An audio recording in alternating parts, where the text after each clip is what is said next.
This is a painting of Sutton Park, and I did it from a photograph I took recently one Sunday morning strolling around.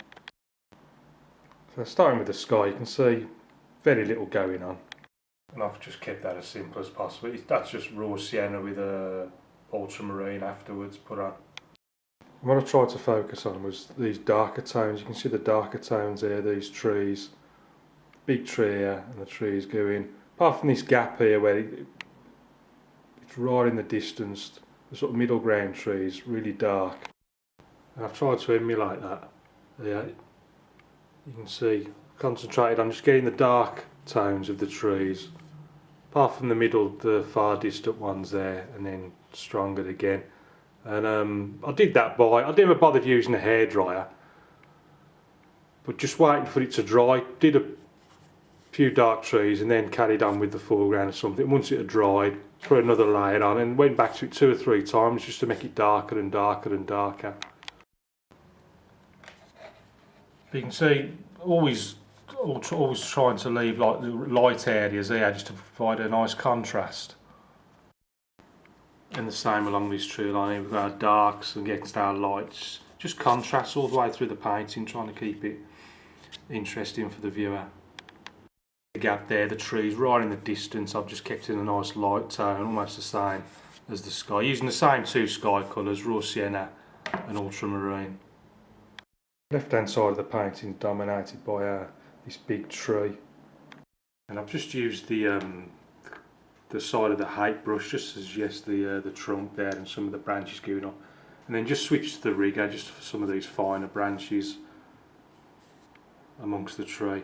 And again, just went back to it 2 or 3 times just to get the darker areas on. It's a very dull day, so no shadows anywhere really. I just used a weak mix of ultramarine and light red just to create these shadowy areas.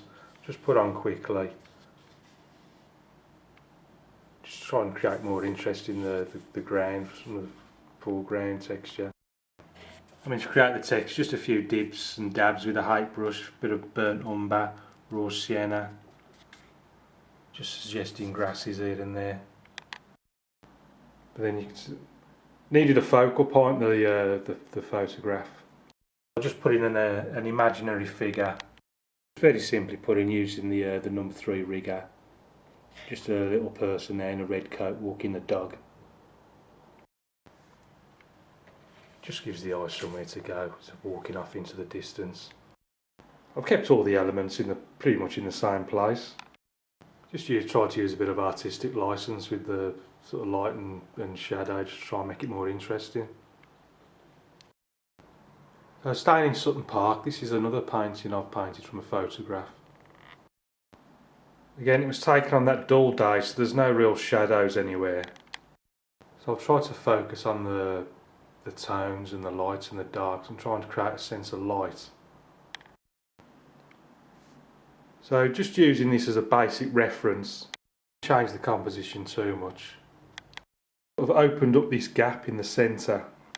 Our figure appears to be walking off into some sort of open lit area.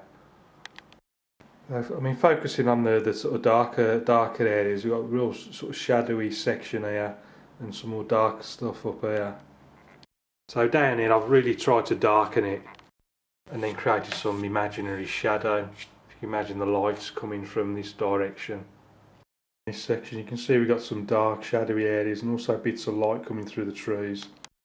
So I've tried to get the darks in and help with and sort of keep the light. I mean, I could have got a bit more light coming through the trees really.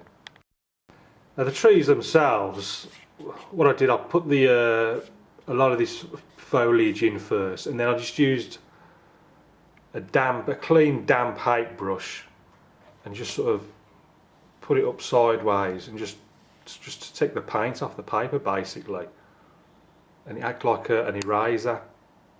It looks more effective. See, normally I'd put the trunks in dark, but I think it looks more effective like this with the lighter trunks with the darker foliage behind it.